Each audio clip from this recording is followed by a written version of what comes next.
The city of Toronto has been named one of the safest cities in the world, according to a Mercer's Quality of Living survey. It's the cultural heart of South Central Ontario, known for its tourist attractions and festivities. But how has the city been affected since the recent Toronto shootings took place this past summer? With the Eden Centre shooting that happened in early June, the Jane and Eglinton shooting happening in the middle of July, and the Scarborough shooting taking place the very next day, the question is, do Torontonians feel safe in public gatherings and the crowds of people that come along with that? Or are they fearful of what could potentially happen? No, I do hesitate. I hesitate when there's a big gathering. For Caravana, I felt badly that they may have been affected. And I do think twice about going to Dundas Square. So in times past when I did go, I'm not going anymore. But what about the people whose daily lives have been affected by the incidents? How do they begin to move on and live without fear? All three shootings took place in open areas just like this one, unexpected and during the middle of the day. But these neighborhoods are still coping with the aftermath of these tragedies, and that's where Reverend Sky Starr steps in and brings healing to the community. Reverend Sky Starr is a grief counselor who specializes in helping communities cope with incidents of gun violence.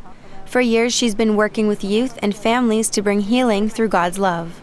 We started, my organization is called Out of Bounds Grief Support, and that started in 2006. Actually, I was working in the community already, doing bits and pieces here and there, but I really came to the forefront in 2006 when we were having so many shootings, when I was having an influx of families and youth requesting help. And so I decided to see what can be done and how, but it was so overwhelming because it was not just happening here. It was happening everywhere. Gun violence, it seemed to me then, had become an epidemic. And so I thought we had to do something. And so I got a few people together, we started a steering committee, Out of Bounds was formed. The youth actually named it Out of Bounds, with the impression to lift people out of the trauma and the grief and the suffering that they were feeling. Reverend Sky explains how she helps families cope with the grief and what that process looks like. For us, we provide the immediate support that they need. But then we provide ongoing support. So we do follow-up, we do aftercare to the families who need it, because it's a long process. Grief is something that is ongoing.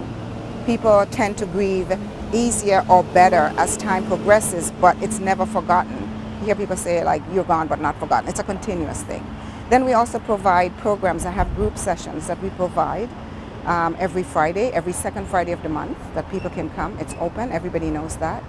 We also provide a student memorial at the school once a year in December. This year it's going to actually be in November, where all the high schools and all the students who have been impacted come for that period, where community members and students share together so they know that they're not alone and people are there to encourage them.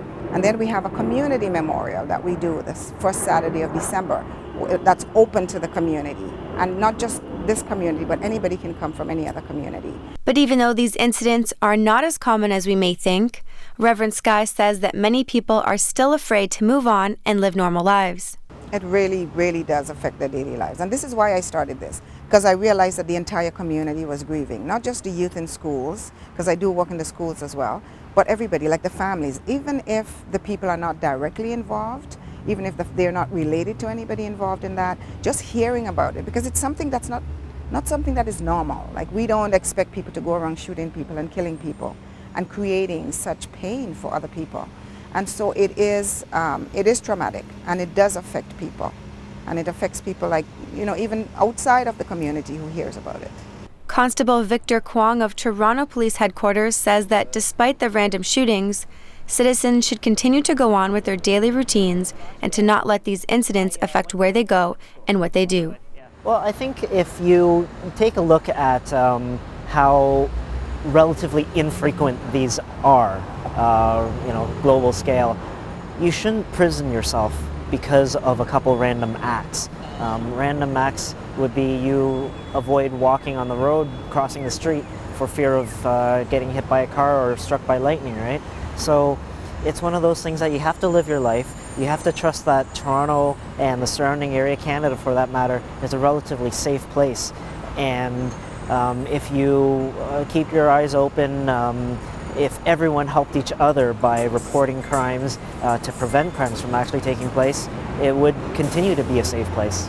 Though some citizens of Toronto and the surrounding cities are afraid to go out and live normal lives, others agree with Constable Kwong on moving on. No, not at all. You can't be afraid when things like this are going on. It's part of, unfortunately, being in a big city. So you have to take the good with the bad, and if you have to live your life in fear, you're never going to leave your house at all. Reverend Sky says that for the families who are closely affected by the trauma, the grief process is ongoing and those suffering need to stay together and find hope within the community. For the families who this impacts, it's a long journey. For the community or others who are hearing about it, it's just a daily mindset. But people find hope within themselves. As a minister, I find hope within me in the faith that I have. People who are churchgoers would find that. Community residents can find hope from organizations like the ones that we have, other organizations that provide help. But friends and family provide that comfort and that support as well. So it's not, and just for them to remember, it's not a daily, regular occurrence. It's isolated. It happens, unfortunate it happens, but we deal with it. We find comfort where we can. We find solace where we can. People who have faith would look to a higher power to give them the hope that they need and try to move on. In Toronto, Ontario, Sarah Martins, 100 Huntley Street.